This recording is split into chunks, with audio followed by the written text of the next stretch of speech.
The Open University of Hong Kong, formerly the OLI, was set up by the Hong Kong government in 1989. At that time, only 2 universities were present in Hong Kong, and there was a pressing need to upgrade the workforce to support the rapid growth of the economy. In these circumstances, the OLI was tasked with the mission of providing open and flexible education for all. This gave working adults who had missed their chance at higher education the opportunity to further their study part-time through distance learning at the OLI. Later, in the early 2000s, the government initiated its education reform, aimed at enabling more young people in Hong Kong to have access to post-secondary education. Since that time, the number of degree places in Hong Kong has continued to rise. By 2018, the percentage of the population having a degree had reached 25%, as compared to just 5% in 1990. At the same time, the number of tertiary education institutions was also increasing. By 2018, there were 12 such institutions in Hong Kong. In parallel with these changes in Hong Kong's higher education landscape, the OUHK has also experienced remarkable development over the past 30 years. After attaining university status in 1997, the OUHK launched full-time programs in 2001 in line with the Hong Kong education reform. In 2007, the university joined JUPAS, the Joint University Programs Admission System, putting us on par with the local UGC institutions. After further expansion over the past 3 decades, the OUHK has become a full-fledged university, offering practical and professional programs in multiple disciplines to around 10,000 full-time students and 9,000 part-time students. Through all of these changes, the number of working adults who want to pursue a degree part-time has dropped continuously, while the number of full-time students at the OUHK has continued to grow. In 2011, the number of full-time OUHK students overtook distance learning students in terms of full-time equivalents. Today, the OUHK's full-time population has surpassed its part-time contingent, and the university now stands in 6th place among local universities in terms of the number of full-time undergraduates. This transformation of the OUHK, in fact, owes a great deal to the staunch support of the Hong Kong government. In 2009, the government granted the land site on Chung Hau Street to the university for building our Jockey Club campus in order to offer full-time programs to meet the needs of Hong Kong's pillar industries.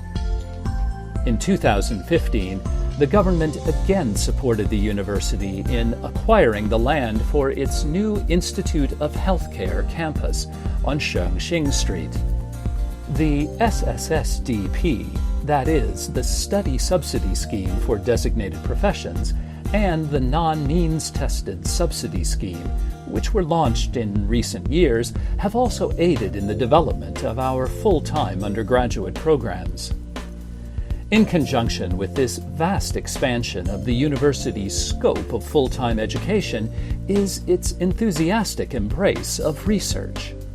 Since 2014, the OUHK has been notably successful in competing for grants from the government's Research Grants Council.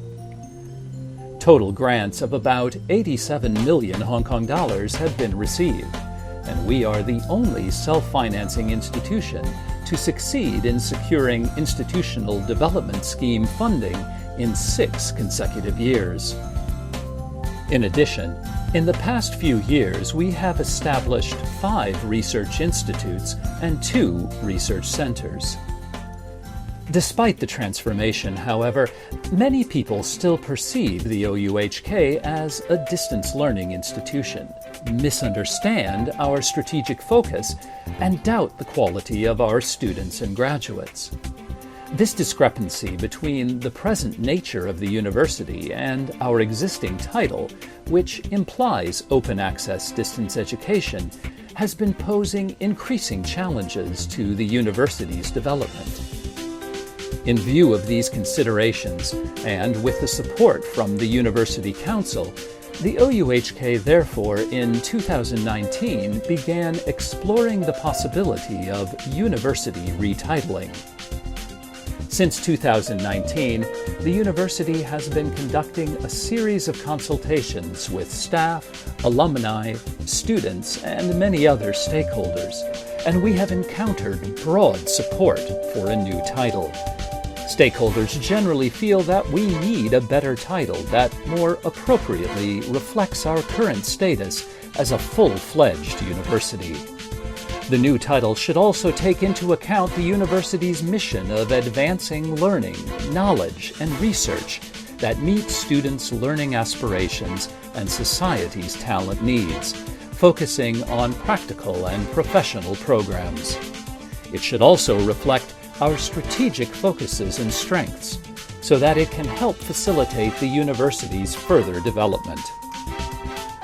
As a result, the Selection Committee on University Title has been formed and charged with the responsibility of moving the retitling forward. The committee has decided to invite nominations for the new university title and has drawn up selection criteria and nomination requirements. The committee will then make a recommendation on the new title based on the nominations. This retitling will not be possible without your participation. With your support, we are certain that the university can continue to move ahead to achieve new levels of excellence in the years to come.